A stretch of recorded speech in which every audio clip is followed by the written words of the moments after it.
हरियाणा की शेर और शायरी भी गजब है सर। मेरी शादी के वक्त तो बहुत गजब की शायरी मैंने की थी। उधर से दुल्हन आई माला लेके, इधर से मैं गया माला लेके। अब दुल्हन ने मेरे को देखा, मैंने दुल्हन को देखा। हालांकि मैं तो कोई देखने की चीज था ही नहीं, लेकिन फिर भी देख लिया। तो सर वो दुल्हन इधर से आई, मैं उधर से गया। अब दुल्हन ने मेरे को देखते ही तुरंत एक शेर कहा कि छैल छबीला गाभरू, सोना और होशियार, और ऐसा सुंदर पति मिला तेरी जय करता। अब दुल्हन ने माला डाल दी, मैंने माला डाल दी, दुल्हन ने नहीं डाली। तो बोले भाई, और कहने लगे संजय भाई साहब भी था, हालांकि वो गया नहीं था, वैसे बता रहा हूँ। तो बोला माला डाल। बोली मैंने इनके ऊपर एक शेर कहा है, ये जब तक मेरे ऊपर एक शेर नहीं बोलेंगे मैं माला ना डालूं। तो सर मैंने तुरंत अपनी शादी पे एक शेर बनाया था दुल्हन की तरफ देख के हाथ में मेहंदी पाँव में मेहंदी, और तूने मेहंदी खूब रचाई थी, हम तो तेरा बेटा बेटी, तू हमारी माई जी। तो सर ऐसा ऐसा किस्सा हो जाता है। अच्छा दुल्हन वो रोने लगी शादी के बाद, विदा के टाइम।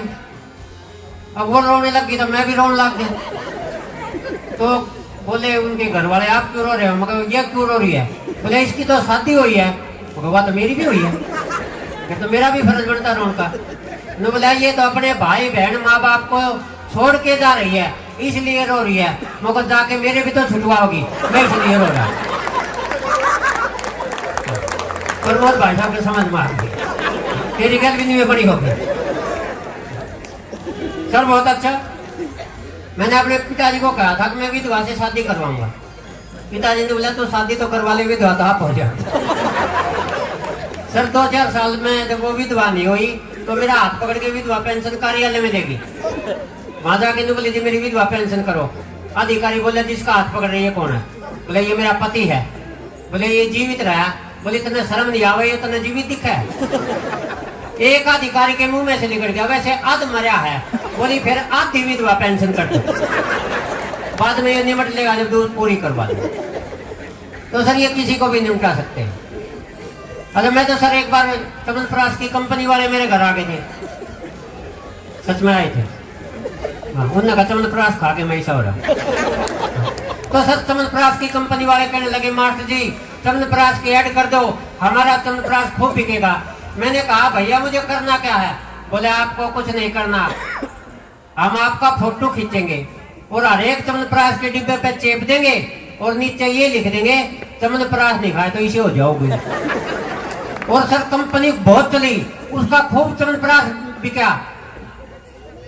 अब कंपनी ने खुश होकर 5 डिब्बे चमनप्राश मेरे को दिया। मैंने वो 5 डिब्बे चमनप्राश दूध से लिया, लेकिन मुझे कोई असर नहीं हुआ।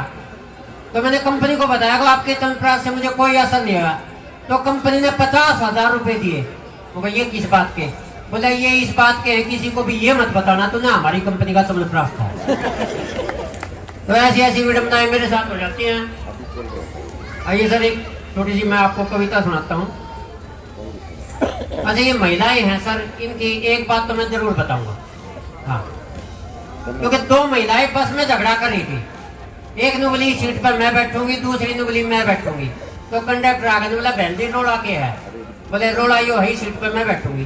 दूसरी ने बोली या किस तरह बैठेगी? मैं बैठूंगी।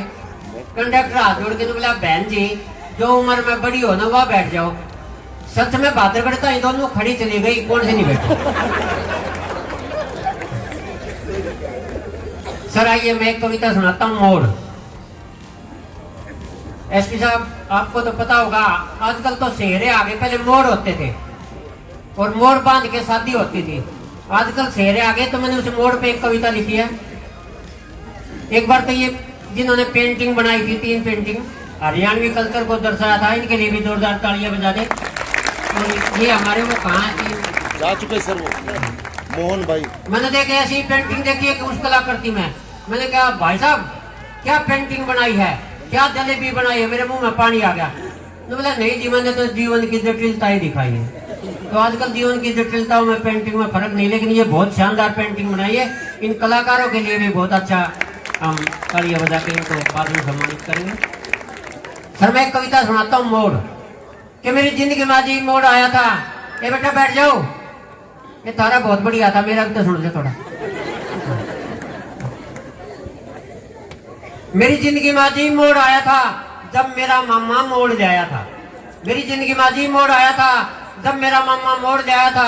जब सिर पर मोड़ बन जाता है, सिर को कौन उठा पाता है, सीधा व्यक्ति झुक जाता है, विकास भी सारा रुक जाता है, जिस तरह मेरा रुक रहा। उस 50 ग्राम के मोड़ ने ऐसा मोड़ा कि आने वाली परेशानियों ने कहीं का न छोड़ा। खुदा कसम जिंदगी में बहुत मोड़ आए, पर है कोई मोड़ जो इस मोड़ से टकराए। इस एक मोड़ ने मुझे मोड़ के रख दिया, मेरे अरमानों का टोकरा था वो तोड़ के रख दिया। और ये गुमसुम से चेहरे जो आगे बैठे, हाँ, ये गुमसुम से चेहरे जो जबरदस्ती के हंसी लबों पे लाए हुए हैं, मुझे पता है ये सभी मोड़ के सताए हुए हैं। बीच में ताली वाली बजा दिया, कबाड़े आदमी ने तो जरूर बजानी चाहिए।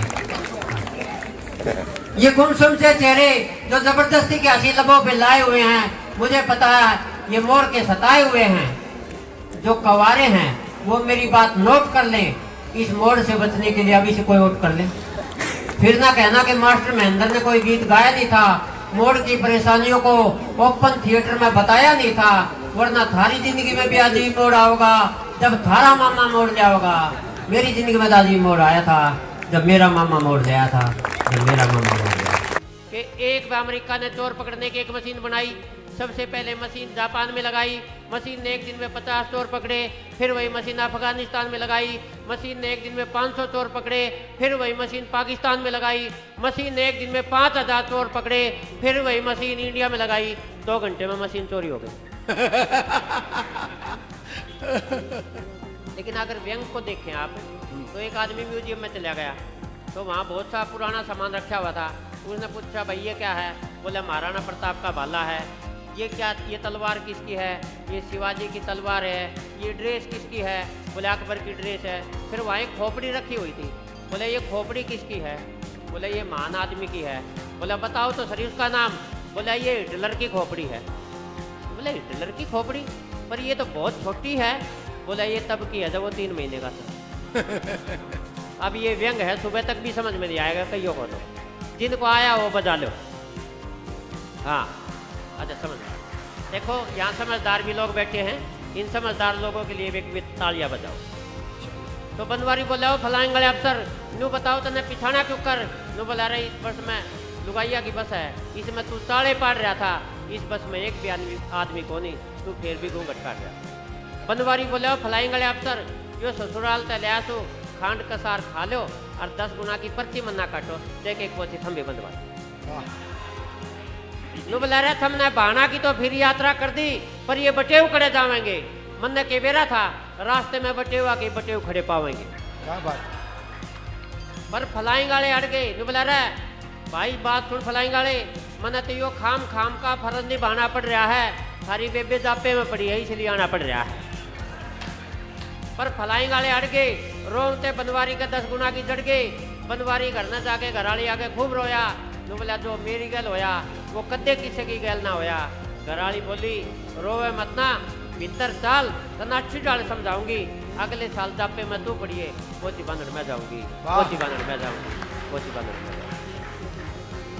अच्छा कई बार ये ऐसा होता है, हमारे बहुत सी ऐसी बात होती है। सर कोई फोन आ गया।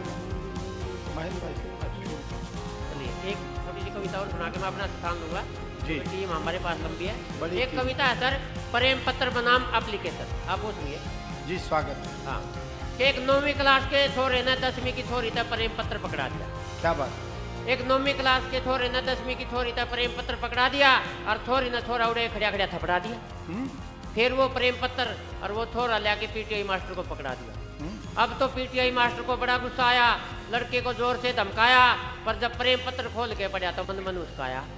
नु बोले छोरी तने खाम खाई छोरे की घंटी ले रखी है, बेचारे ने तेरे फीस माफी की एप्लीकेशन दे रखी, बेचारे ने तेरे तक फीस माफी की एप्लीकेशन दे रखी है। यह सुनते छोरे का पसीना आया, वो घबराया। नु बोला जी तोर भी चाड़ा पाटेगा, ये मैंने हेडमास्टर काटा।